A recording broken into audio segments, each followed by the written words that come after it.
we need to talk about property, what actually is property, and the very nature of ownership of property.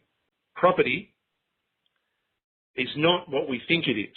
It is not the object or concept. It is the right to use the object or concept.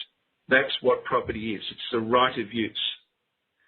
Now, how does this come to be, and why do they use this trick on us in convincing us that the property is the thing and not the right to use the thing? Well, the reason for that is actually what a right is and what ownership is. If you look at the canons of natural law, or you were to look at a physics book, I assure you, you will never find a law of physics, a law of the universe, which says that you can own another person as a slave, or that someone else can own you as a slave.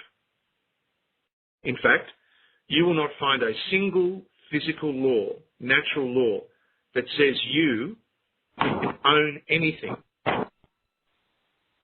So, in the 14th century, end of the 13th century, when the Roman cult really started to think, they struck upon this realization that, yes, people had been enslaved for thousands and sometimes hundreds of years, and yes, kings had controlled great empires and risen and fallen.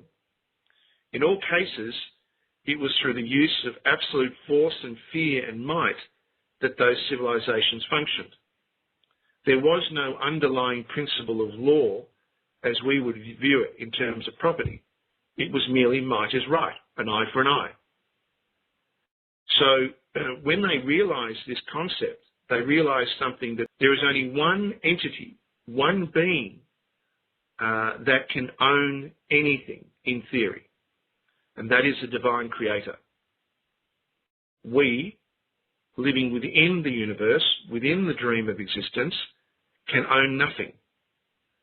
So the only owner, ultimately, that can legitimately claim ownership rights of objects and concepts is the divine creator.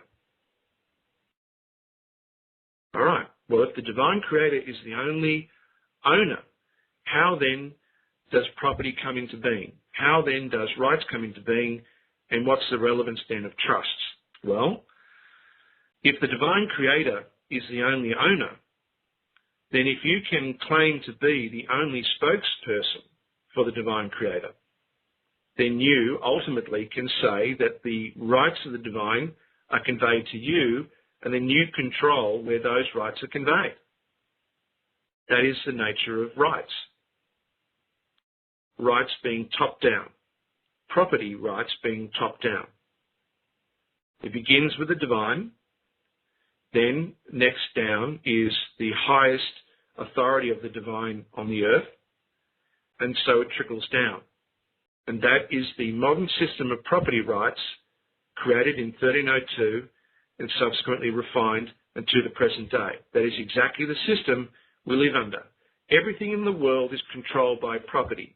Everything in the world is controlled by rights, and everything in the world comes back to this basic system. Everything. It's the same system across the planet. That is the essence of property.